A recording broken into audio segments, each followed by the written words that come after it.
Welcome to BB9 news. ముందుగా headlines చూద్దాం. హైదరాబాద్ లో మరో అంతర్జాతీయ క్రికెట్ స్టేడియం నిర్మిస్తామన్న సీఎం రేవంత్ రెడ్డి. త్వరలో క్రీడా పాలసీ, హర్యానా రాష్ట్ర విధానాన్ని పరిశీలిస్తున్నామన్న సీఎం. సిరాజ్ కు విద్యార్థిత లేకపోయినప్పటికీ గ్రూప్ 1 ఉద్యోగం ఇస్తున్నట్లు వెల్లడి.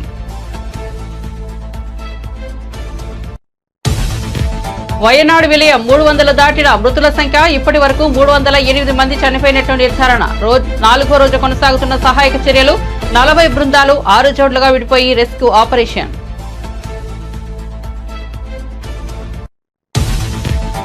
ఉమ్మడి విశాఖ జిల్లా స్థానిక సంస్థల ఎమ్మెల్సీ వైసీపీ అభ్యర్థిగా బొత్స ఎంపిక. ఆగస్టు 30న ఉమ్మడి విశాఖ జిల్లా స్థానిక సంస్థల ఎమ్మెల్సీ ఉప ఎన్నిక. ఈ నెల 6న నోటిఫికేషన్ విడుదల. వైసీపీ నేతల అభిప్రాయాలు తెలుసుకున్న అనంతరం బొత్స పేరు ప్రకటించిన జగన్. జాబ్ క్యాలెండర్ పై అసెంబ్లీలో ఉప ముఖ్యమంత్రి బట్టి విక్రమార్క ప్రకటన. నోటిఫికేషన్ల జాప్యం, తరచూ వాయిదాలు ఇబ్బందికరంగా మారాయన్న డిప్యూటీ సీఎం. గతంలో 2 సార్లు గ్రూప్ 1 పరీక్ష రద్దయిందన్న బట్టి విక్రమార్క అధికారంలోకి రాగానే పరిస్థితిని చక్కదిద్దే ప్రయత్నం చేస్తున్నట్లు వెల్లడి. ధరణిపై మంత్రి పొంగులేటి శ్రీనివాసరెడ్డి కీలక వ్యాఖ్యలు. పోర్టల్ నిర్వహణను డిఫాల్ట్ అయిన కంపెనీకి అప్పగించారని ఆరోపణ. ధరణి చట్టం అనే భూతం రాష్ట్రమంతా విస్తరించిందని విమర్శ. ధరణిపై ఇబ్బందులు పడడం వల్లే ప్రజలు బీఆర్ఎస్ వ్యతిరేక తీర్పిచ్చారన్న మంత్రి. తొందరలోనే రాష్ట్రంలో అన్ని శాఖలను ప్రక్షాళన చేస్తాం. మంత్రి సత్యకుమార్. ఆరోగ్యశ్రీ ఎక్కడికి పోదు, యథావిధిగా నిర్వహిస్తామని వెల్లడి. 5 ఏళ్లలో జగన్ అన్ని శాఖలను నిర్వీర్యం చేశారన్నారు.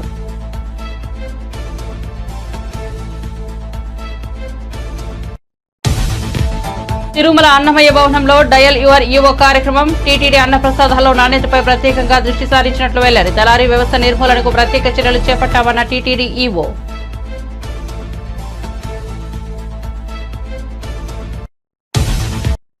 ఇక వార్త వివరాల్లోకి వెళ్తే, హైదరాబాద్ లో మరో అంతర్జాతీయ క్రికెట్ స్టేడియం నిర్మిస్తామని తెలంగాణ సీఎం రేవంత్ రెడ్డి ప్రకటించారు.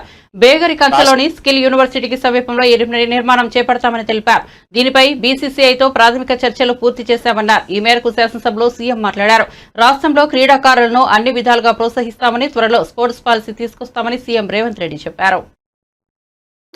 స్పష్టంగా ఈసారి బడ్జెట్లో గతంలో ఎన్నడూ లేని విధంగా 361 కోట్ల రూపాయలు స్పోర్ట్స్ కోసము మనం కేటాయించడం జరిగింది. ఈరోజు క్రీడాకారులను అంటే ప్రభుత్వ ఉద్యోగము లేకపోతే ఉద్యోగ భద్రత కోసం పెద్ద పెద్ద చదువులు చదవాలని తల్లిదండ్రులు ఏదైతే తాపత్రయపడుతుర్రో, పిల్లల్ని పూర్తిగా పుస్తకాలకే అంకితం చేసి అసలు వాళ్ళకి ఎలాంటి క్రీడా అవకాశాలే లేకుంటే తల్లిదండ్రులు పిల్లల మీద ఒత్తిడి తీసుకొచ్చి చదువుకునే విధంగా ఒత్తిడి చేస్తున్నారు.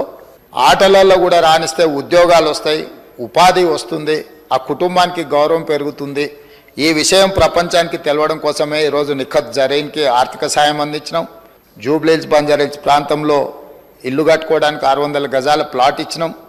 అదేవిధంగా సిరాజ్కు కూడా మనం ప్రభుత్వ ఉద్యోగం గ్రూప్ 1 అతని ఎడ్యుకేషన్ క్వాలిఫికేషన్ లేకపోయినా ఎగ్జామ్షన్ ఇచ్చి, నేను పదే చెప్పిన చదువు కంటే కూడా క్రీడలలో రాణిస్తే తప్పకుండా ఉద్యోగ భద్రత ఉంటుందని.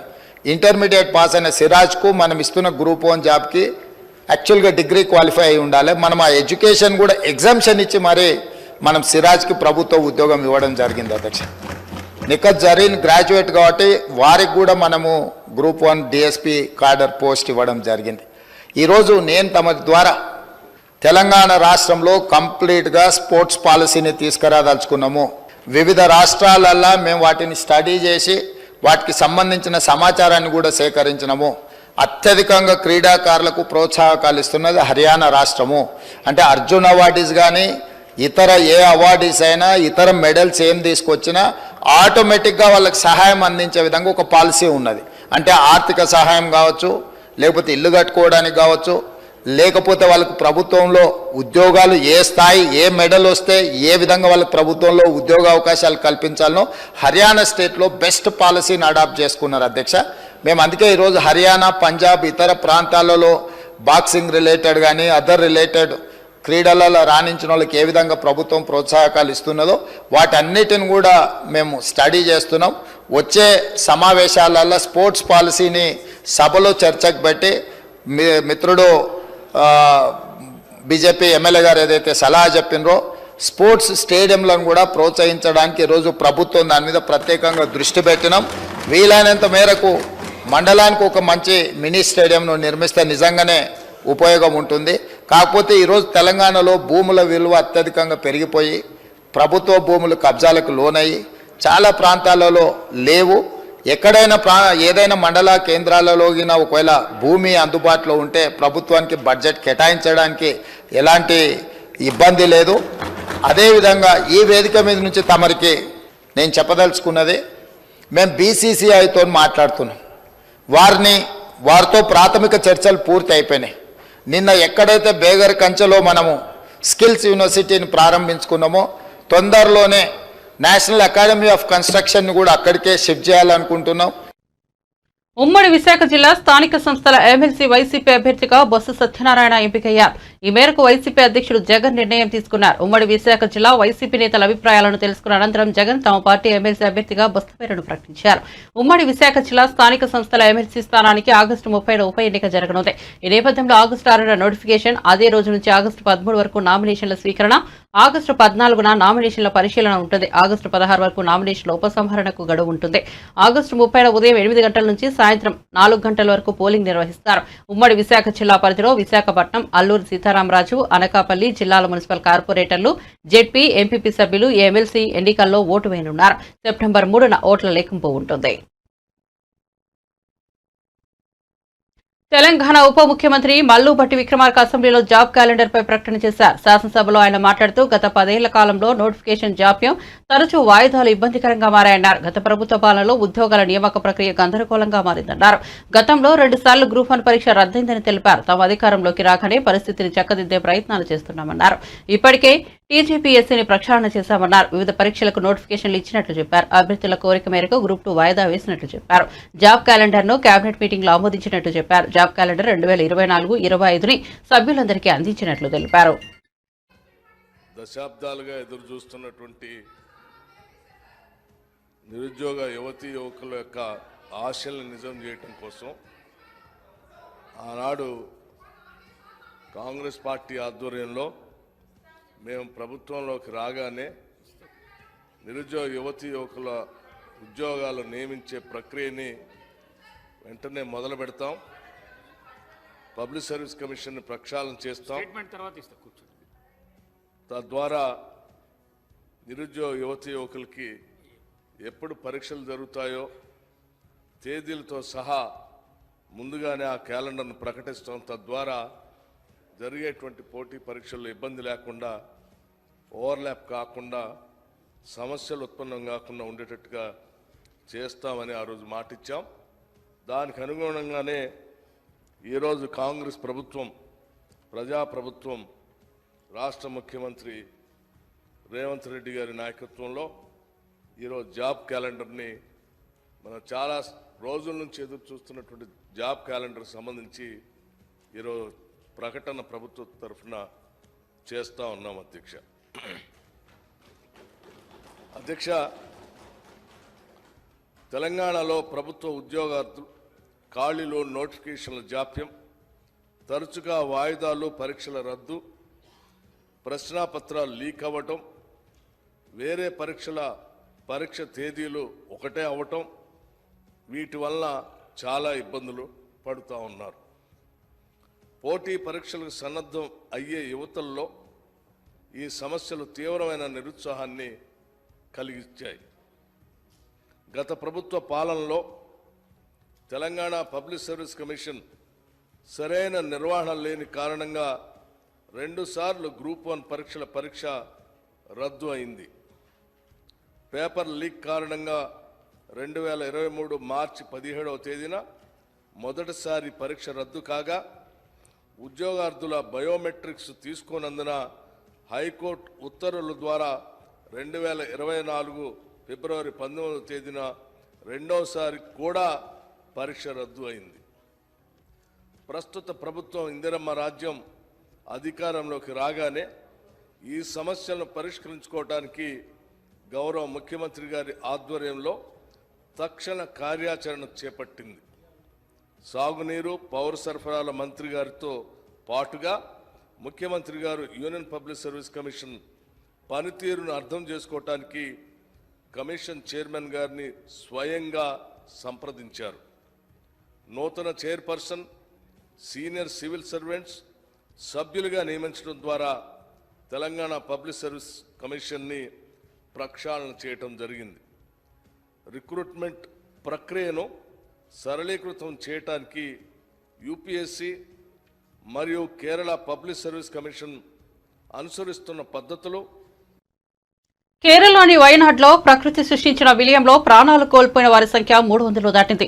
శిథిలాల కింద చిక్కుకున్న వారి కోసం సహాయక చర్యలు ఇంకా కొనసాగుతూనే ఉన్నాయి. కొండ చర్యలు విరిగిపడిన ఘటనలో ఇప్పటివరకు 308 మంది చనిపోయినట్టు అధికారులు నిర్ధారించారు. డ్రోన్ ఆధారిత రాడార్ సాయంతో 4వ రోజు కూడా గాలింపు చర్యలు కొనసాగుతున్నాయి. ఈ విలయంలో 200 మందికి పైగా గాయపడ్డారు. భారీ వర్షాలు ఘటన జరిగిన ప్రాంతానికి సజావుగా వెళ్లే పరిస్థితులు లేకపోవడం, భారీ పరికరాల కొరత వంటివి సహాయక చర్యలను ఆటంకపరుస్తున్నాయి. పేరుకుపోయిన బురద, నేలకూలిన వృక్షాలు, భవనాలను తొలగించడం కష్టంగా మారింది. Indian army, NDRF, coast guard, Indian navy బృందాలు ప్రభావిత ప్రాంతాల్లో సహాయక చర్యల్లో పాలు పంచుకుంటున్నాయి.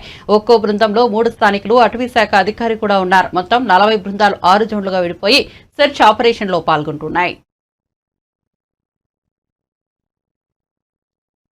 రాష్ట్రంలో భావ వ్యక్తీకరణ స్వేచ్ఛకు వచ్చిన ఇబ్బందేమీ లేదని మంత్రి పొన్నం ప్రభాకర్ అన్నారు. భావ వ్యక్తీకరణ స్వేచ్ఛ ఎదుటి వ్యక్తిని కించపరిచేలా ఉండకూడదన్నారు. శాసనసభలో ఆయన మాట్లాడారు. సామాజిక మాధ్యమాల్లో కొందరు అతిగా ప్రవర్తిస్తున్నారని, మహిళా మంత్రిపై అనుచితంగా మీమ్స్ చేశారని ఆగ్రహం వ్యక్తం చేశారు. మహిళలను అవమానపరిచేలా సోషల్ మీడియాలో వీడియోలు చేసేవారిపై తగిన చర్యలు తీసుకోవాలని కోరారు.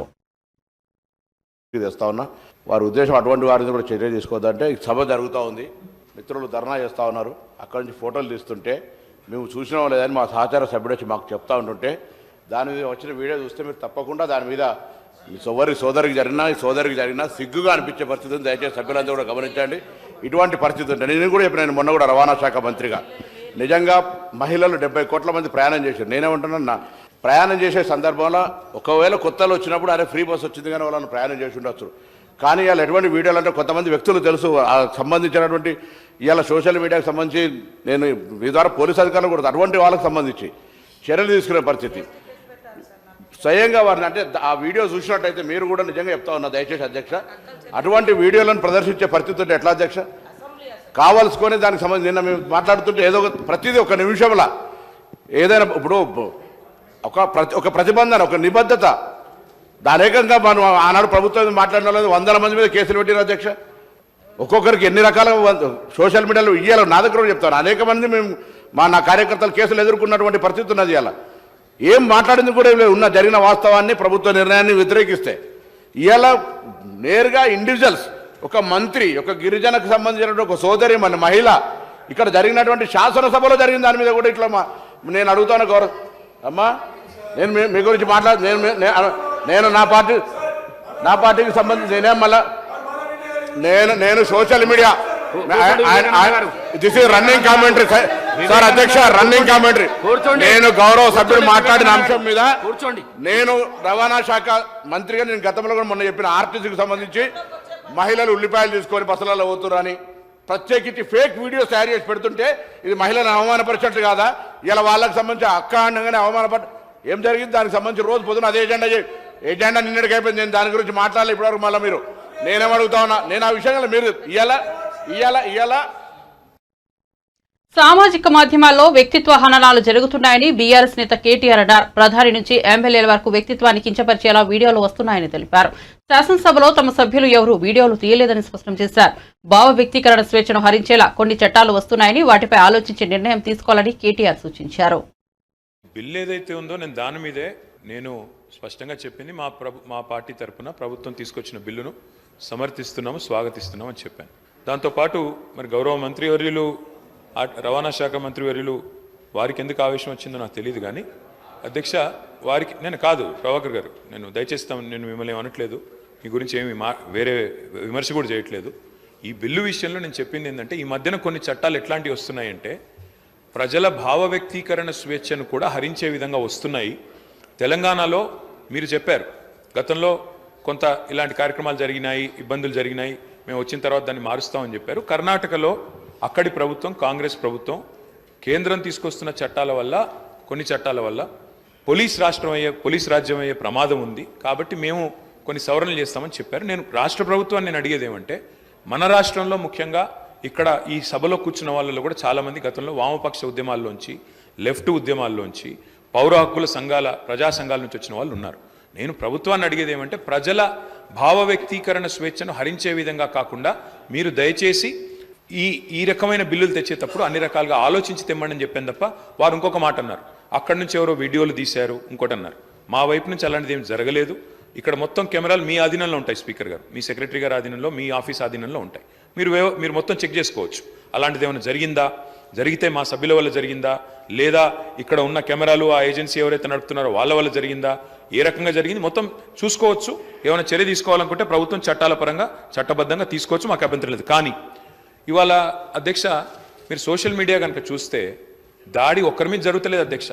ప్రధానమంత్రి నుంచి మొదలు పెడితే, ముఖ్యమంత్రుల నుంచి మొదలు పెడితే, మాజీ ముఖ్యమంత్రుల నుంచి మొదలు పెడితే అందరి మీద, ఎమ్మెల్యేల మీద, మంత్రుల మీద, స్పీకర్ల మీద, అందరి మీద వ్యక్తిత్వ హననం చేసే కార్యక్రమాలు అన్ని వైపుల నుంచి జరుగుతున్నాయి. దీనికి ఎవరు అతీతులు కాదు, ఎవరు పునీతులు కాదు అధ్యక్ష. ఒక పార్టీ ఏం లేదు. నెహ్రూ గారి టైం నుంచి మొదలు పెడితే ఈ రోజున్న నాయకుల దాకా అందరి వ్యక్తిత్వ హననాలు జరుగుతున్నాయి, క్యారెక్టర్ అసాసినేషన్ జరుగుతుంది. దీనికి అందరం బాధితులమే. ఇందులో ఎవరం కూడా పునీతులం కాదు, ఎవరం అతీతులం కాదు. కాబట్టి దయచేసి నేను కోరేది ఇది అన్ని పార్టీలో రావాలా. ఇదేదో ఒక పార్టీ వాళ్ళు చేస్తున్నారు, మిగతా వాళ్ళందరూ చాలా చక్కగా ఉన్నారు అధ్యక్ష. మరి మనం కూడా చూడాలి ఇక్కడ ప్రయోగిస్తున్న భాష, ఇక్కడ మాట్లాడుతున్న పదజాలం ఎట్లా అధ్యక్ష. మరి అట్లా మీరు కూడా అవకాశం ఇవ్వండి. ఒక రోజు మొత్తం చెప్పుతో కొడతామని ఇష్టం వచ్చినట్టు మాట్లాడడం ఇవన్నీ కూడా దయచేసి ఏదో టైంలో సంస్కారవంతంగా అందరూ మాట్లాడండి అని. ఆరోగ్యశ్రీ అమలుపై ఏపీ వైద్య మంత్రి సత్యకుమార్ మాట్లాడుతూ ఆరోగ్యశ్రీ ఎక్కడికి పోదు, యథావిధిగా నిర్వహిస్తామన్నారు. ప్రైవేట్ హాస్పిటల్స్ కు గత 5 ఏళ్లలో 13 సార్లు నోటీసులు ఇచ్చారు. ఎన్డీఏ అధికారంలోకి వచ్చి 50 రోజుల్లో అప్పుడే దుష్ప్రచారం చేస్తున్నారు. 5 సంవత్సరాల నుంచి అన్ని శాఖలను జగన్ నిర్వీర్యం చేశారని తెలిపారు. ఎయిమ్స్ హాస్పిటల్ కేవలం 16 నెలల్లో పూర్తయింది. జగన్ సొంత నియోజకవర్గంలో మెడికల్ కాలేజీకే మౌలిక సదుపాయాలు చేయలేకపోయారు. వైద్య విద్యలో, ఆరోగ్య శాఖలో విధ్వంసం చేశారు. త్వరలోనే రాష్ట్రంలో అన్ని శాఖలను ప్రక్షాళన చేస్తామని మంత్రి సత్యకుమార్ యాదవ్ వెల్లడించారు. అది అమరావతి విషయంలో కావచ్చు, పోలవరంలో విషయంలో కావచ్చు, లేదా మైనింగ్ విషయంలో కావచ్చు, లేదా ఫైనాన్షియల్ స్టేటస్ విషయంలో కావచ్చు, ఎటువంటి పరిస్థితులు ఉన్నాయని ఒక శ్వేతపత్రాన్ని ప్రకటించి ప్రజలకు అవగాహన కల్పిస్తున్న క్రమంలో ఏం చేయాలో తెలియక దారి మళ్లించడానికి కొత్త పన్నాగాలు పన్నుతూ ఉంటారు. దాంట్లో భాగంగానే ఇక్కడేదో జరుగుతున్నాయి, రోజు గొడవలు జరుగుతున్నాయి, 36 మందిని హత్య చేశారని చెప్పి ఇక్కడ ఎవరు నమ్మరు కాబట్టి ఢిల్లీలోకి వెళ్ళి ప్రెస్ కాన్ఫరెన్స్లు, ఎగ్జిబిషన్లు పెట్టారు. అక్కడ కూడా ఎవరు ముందుకు రాలేదు. ఈ అవినీతి పార్టీలు అంటే ఒకే జాతి పక్షులు ఒకే గూటికి చేరినట్టుగా ఆ పార్టీనో సమాజ్వాదీ పార్టీనో అక్కడికి వచ్చి కూర్చున్నారు తప్పేసి ఎవరు పట్టించుకునే ప్రయత్నం చేయకపోయేసరికి ఇప్పుడు వచ్చేసి కొత్తగా ఇంకో మా ఆరోగ్య ఎందుకు ఈ ప్లాట్ఫామ్ మీద వేదికగా చెప్తున్నానంటే ఈ ఆరోగ్య శాఖకు సంబంధించిన ఒక దాని మీద విస్తృతంగా విష ప్రచారం చేస్తున్నారు. ఆరోగ్యశ్రీని తీసేస్తారంట. ఆరోగ్యశ్రీ పేరు ఎన్టీఆర్ వైద్య సేవగా అయింది. ఒక్క మాట ఈ విమర్శలు చేస్తున్న వాళ్ళు ఆ మాజీ ముఖ్యమంత్రి జగన్మోహన్ రెడ్డి గారు కానీ, ఆ సమయంలో 2-3 ఆరోగ్య శాఖ మంత్రులుగా ఉన్న వాళ్ళు కానీ ఒక్కసారి బయటకు వచ్చి అయ్యా మీ కారణంగా ఇవాళ 2100 కోట్లు కేవలం ఆరోగ్యశ్రీ వైద్య సేవకు బకాయిలు ఉన్న మాట వాస్తవం కాదా, సమాధానం చెప్పాల్సింది. ఈ ప్రభుత్వం వచ్చి 45 రోజులే అయిందని చెప్తున్న క్రమంలో 2100 బకాయిలు ఉన్నాయి. ఇవాళ Andhra Pradesh super speciality hospitals association వాళ్ళు 15వ తేదీ లోపల మాకు నోటీస్ ఇచ్చారు. లేకపోతే మేము ఆరోగ్యశ్రీ వైద్య సేవలను ఆపేస్తామని. ఇటువంటి దాన్ని చూపించి ఇవాళ రోజు పేపర్లో రాస్తున్నారు.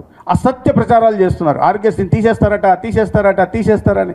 ఎక్కడికి పోదు ఆరోగ్యశ్రీ అలాగే ఉంటుంది. ఆరోగ్యశ్రీ ద్వారా, ఈ వైద్య సేవ ద్వారా ఈ రాష్ట్రంలో ప్రతి పేదకి నాణ్యమైన మెరుగైన వైద్య సేవలు అందించే పని ప్రజాప్రభుత్వం చంద్రబాబు నాయుడు గారి నాయకత్వంలో చేసి తీరుతుంది. 2100 కోట్లు బకాయిలు ఉన్నాయి. ఇవాళ 13 సార్లు పోయిన సంవత్సరమే, దాని ముందు పోవట్లే. నేను 5 సంవత్సరాల గురించి మాట్లాడట్లా. ఈ ప్రభుత్వం పడిపోవడానికి ప్రజలు ఒక దారుణమైన తీర్పు ఇచ్చి అవమానకర రీతిలో సాగనంపడానికి ముందు 1 సంవత్సరం 13 సార్లు ఈ ప్రైవేట్ హాస్పిటల్స్ అసోసియేషన్ వాళ్ళు ప్రభుత్వానికి నోటీసులు ఇచ్చారు. మా బకాయిలు చెల్లిస్తారా లేదా ఆపాలనా అని. ఈ ప్రభుత్వం వచ్చిన తర్వాత ఒకసారి నోటీస్ ఇచ్చారని దాన్ని తీసేస్తారు. మరి మీరు మీ హయాంలో 1 సంవత్సరంలోనే 13 సార్లు ఇచ్చారే, దానికేం సమాధానం చెప్తారు? 400 కోట్లు ఎన్టీఆర్ హెల్త్ యూనివర్సిటీలో ఉంటే దాన్ని కూడా దారి మళ్ళిచ్చారే, దానికేం సమాధానం చెప్తారు? 200 కోట్లు ఏపీ కార్పొరేషన్లో ఉంటే దాన్ని దారి మళ్ళిచ్చారే, దానికేం సమాధానం చెప్తారు? కేంద్ర ప్రభుత్వం నరేంద్ర మోడీ గారి నాయకత్వంలో 17 ప్రభుత్వ వైద్యశాఖ కళాశాలని రాష్ట్రానికి మంజూరు చేస్తే 4 సంవత్సరాలు 2020లో చేస్తే 4 సంవత్సరాల్లో పూర్తి చేయలేని పరిస్థితిలో ఉన్నారు. 9,000 కోట్లు ఖర్చు పెట్టాల్సి ఉంటే ఈ 4 సంవత్సరాల్లో కేవలం 2,100 మాత్రం ఖర్చు పెడితే దాంట్లో ఇంకా 1,000 కోట్లు ప్రైవేట్ ఆసుపత్రుల కాంట్రాక్టర్లకి, ప్రభుత్వ ఆసుపత్రుల కాంట్రాక్టర్లకు చెల్లించాల్సిందంటే ఎటువంటి చిత్తశుద్ధి ఈ రాష్ట్రంలో ఉన్న యువతకు మీరు నాణ్యమైన వైద్య విద్యను అందించాలనే విషయంలో ఎంతవరకు చిత్తశుద్ధి ఉందనే విషయాన్ని అర్థం చేసుకోవాల్సిన అవసరం ఉంది. దీనిలన్నిటికీ మళ్ళీ ఫైనాన్షియల్ అసిస్టెన్స్ కేంద్ర ప్రభుత్వ ఏజెన్సీల నుంచి వస్తాయి. మరి ఒక చిన్న విషయం, ఇప్పుడే ధరణి పోర్టల్ పేరు మార్చడం తమ ఉద్దేశం కాదని, అందులోని లోపాలను సవరించడమే తమ ఆలోచన అని రెవెన్యూ మంత్రి పొంగులేటి శ్రీనివాసరెడ్డి తెలిపారు. అసెంబ్లీలో భూ సంస్కరణలు ధరణిపై చర్చ సందర్భంగా ఎమ్మెల్యే పల్లా రాజేశ్వరరెడ్డికి మంత్రి సమాధానమిచ్చారు. ధరణి పోర్టల్ వల్ల రైతులు ఇబ్బందులు పడుతున్నారని చెప్పారు. గత ప్రభుత్వ విధానాల వల్లే రైతుల ఆత్మహత్యలు పెరిగాయని మండిపడ్డారు. మాజీ ముఖ్యమంత్రి కేసీఆర్ 12 గంటల సమావేశం నిర్వహిస్తే అందులో 11 గంటల 30 నిమిషాలు ఆయనే మాట్లాడేవారని పొంగులేటి విమర్శించారు. ఎంత స్ట్రెంగ్త్ ఉన్నప్పుడు ఐటీ సెక్టార్లో మన దగ్గర మనకు ఒక వ్యవస్థ ఉంది కదా, కనీసం ఆ వ్యవస్థతో టైఅప్ పెట్టుకోవాలనే ఆలోచన కూడా మీకు రానందుకు నాకు నిజంగా బాధ అనిపిస్తుంది అధ్యక్ష. సుమారు 23,500 మంది విఆర్ఓ విఆర్ఏ వ్యవస్థ ఉంది అధ్యక్ష. ఈ రాష్ట్ర విభజనకి అవటానికి ముందు, రాష్ట్ర విభజన వచ్చిన తర్వాత 2020 మీ చట్టం ప్రకారం, 2023 మీరు ఇచ్చిన మెమోలో జీవో ప్రకారం ఈ 23,000 విఆర్ఏ విఆర్ఓ వ్యవస్థను మొత్తాన్ని కూడా మీరు ఏ రెవెన్యూ గ్రామంలో సుమారు 10,954 రెవెన్యూ గ్రామాలు ఉన్నాయి. ఈ 10,954 రెవెన్యూ గ్రామాల్లో రెవెన్యూ వ్యవస్థకు సంబంధించిన ఒక్క వ్యక్తిని మీరు చూపించండి ఆ గ్రామానికి స్పెసిఫిక్గా. RI, MRO, RDO, sub collector or special collector or collector తప్ప ఈ రెవెన్యూకి సంబంధించిన వ్యవస్థలో ఉన్నది మొత్తాన్ని, అంటే ఈ వ్యవస్థనే కుప్పకూల్చి ఈ రెవెన్యూకు సంబంధించిన వ్యవస్థకు సంబంధించిన టీమునే లేకుండా గ్రామాల్లో మీరు చేంజ్ చేశారు అన్నారు. మేము ధరణి పేరుతో ఉన్నదాన్ని మార్చడానికి ఏదో భూమాత చేయటం కోసం మేము చేశామన్నది కాదు. మీకు చాలా స్పష్టంగా ప్రజలు తీర్పిచ్చిన తర్వాత కూడా, మొన్న అసెంబ్లీ ఎన్నికల్లో ప్రజలు తీర్పిచ్చిన తర్వాత మీకు ప్రధానమైంది ఈ ధరణి పోర్టల్తో మీకు వచ్చిన ప్రమాదం అని ఇప్పటికీ కూడా మీరు గ్రహించకపోవడం చాలా బాధాకరం అధ్యక్ష. తమరి ద్వారా వాళ్ళకి తెలియజేస్తున్నా. నేను ఆనాడు పార్లమెంటు సభ్యుడిగా ఆడ ఉన్నప్పుడు మీరందరూ గుండె మీద చేసుకొని చెప్పండి, కూర్చున్నమాట వాస్తవం.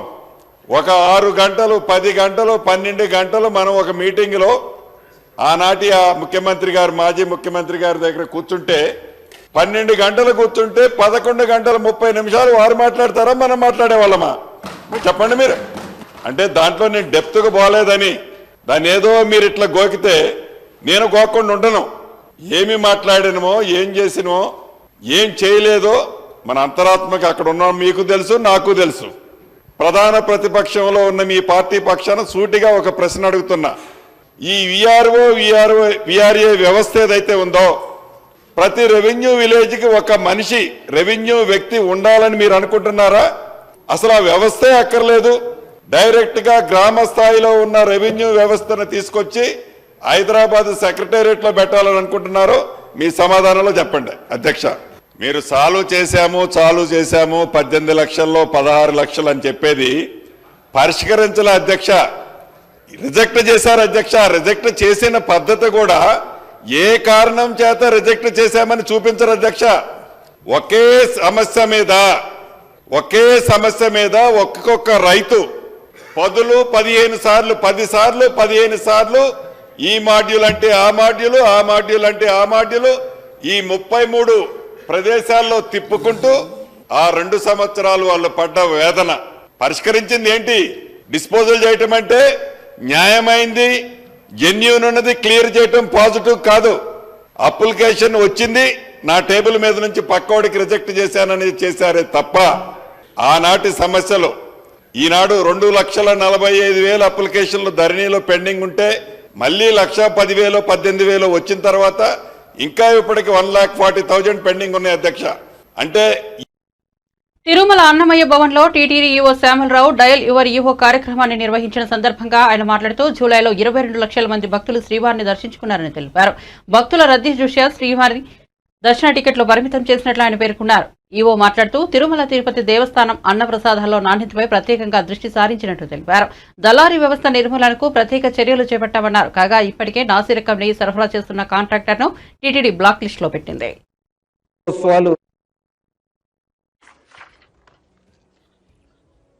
తిరుమల శ్రీవారి ఆలయం వద్ద పుష్కరిణిలో నీటిని పూర్తిగా తొలగించి పైప్ లైన్ల మరమ్మతులు, సివిల్ పనులు ఇవన్నీ కూడా ఆగస్టు 1 నుంచి చేయడం జరుగుతుంది.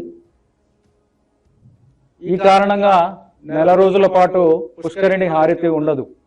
శ్రీవారి భక్తులు స్నానాలు చేసేందుకు వీలుగా పుష్కరిణి పై భాగంలో షవర్లు ఏర్పాటు చేశాం. భక్తులు వీటిని ఉపయోగించుకోవాలని కోరుతున్నాం. అలాగే సామాన్య భక్తులకు కేటాయించిన దర్శన సమయాన్ని పెంచడానికి వీలుగా జూలై 22వ తేదీ నుంచి ఆఫ్లైన్లో రోజుకి 1000 శ్రీవాణి దర్శనం టికెట్లు మాత్రమే జారీ చేస్తున్నాము. అలాగే శ్రీవాణి దాతలకు తిరుమల గోకులం విశ్రాంతి భవనంలో 900 టికెట్లు మరియు విమానాశ్రయంలో 100 టికెట్లు కరెంటు బుకింగ్లో జారీ చేస్తున్నాం. తిరుమలలో ప్రతిరోజు భక్తులకు అందించే అన్నప్రసాదాల రుచిని పెంచేందుకు నాణ్యమైన బియ్యం, నాణ్యమైన ముడి సరుకు, వంటశాలలో అత్యాధునిక యంత్రాలను ఏర్పాటు చేయడం ఇవన్నీ కూడా చర్యలు తీసుకుంటున్నాము. అలాగే తిరుమలలో తాగునీరు, అన్నప్రసాదాలు, ముడి సరుకులు ఇలాంటివన్నీ కూడా పరీక్షించేందుకు FSSAIతో చర్చించి అత్యాధునిక ల్యాబ్ని ఏర్పాటు చేయడానికి ప్రయత్నాలు చేస్తున్నాము. అలాగే క్యూ లైన్లలో కంపార్ట్మెంట్లో వేచి ఉండే భక్తులకు ఎలాంటి ఇబ్బంది లేకుండా తాగునీరు, పాలు, అన్నప్రసాదాలు, పారిశుద్ధ్య నిర్వహణ ఇలాంటి అంశాలన్నీ పర్యవేక్షించేందుకు ప్రత్యేకంగా కొందరు అధికారులకు బాధ్యతలు అప్పగించాము.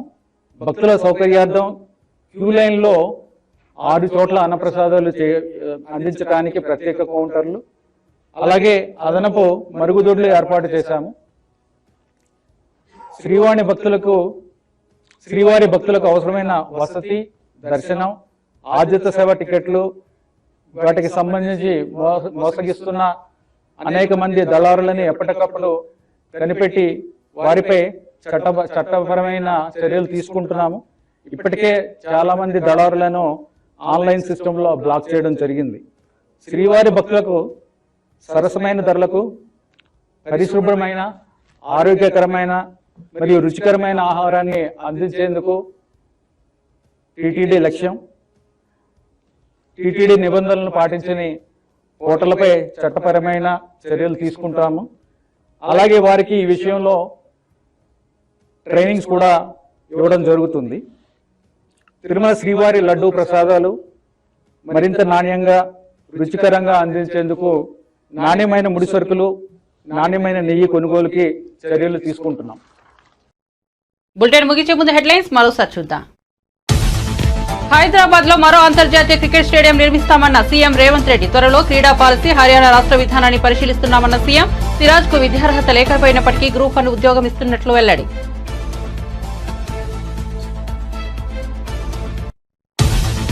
వయనాడు విలయం 300 దాటిన మృతుల సంఖ్య. ఇప్పటి వరకు 308 మంది చనిపోయినట్లు నిర్ధారణ. 4వ రోజు కొనసాగుతున్న సహాయక చర్యలు. 40 బృందాలు 6 జోన్లుగా విడిపోయే రెస్క్యూ ఆపరేషన్.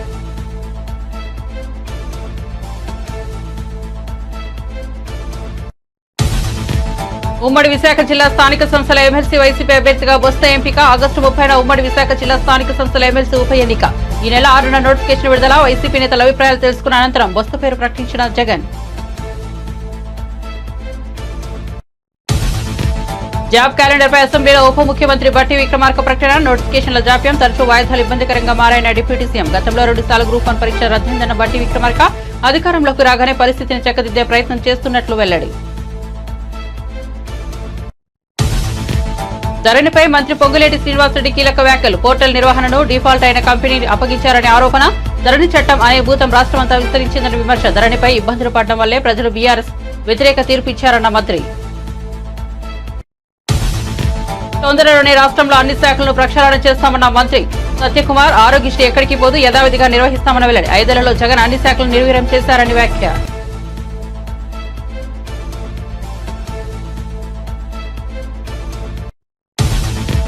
తిరుమల అన్నమయ్య భవనంలో డయల్ యువర్ ఈవో కార్యక్రమం టీటీడీ అన్నప్రసాదాల్లో నాణ్యతపై ప్రత్యేకంగా దృష్టి సారించినట్టు వెల్లడి. దళారీ వ్యవస్థ నిర్మూలనకు ప్రత్యేక చర్యలు చేపట్టామన్న టీటీడీ ఈవో.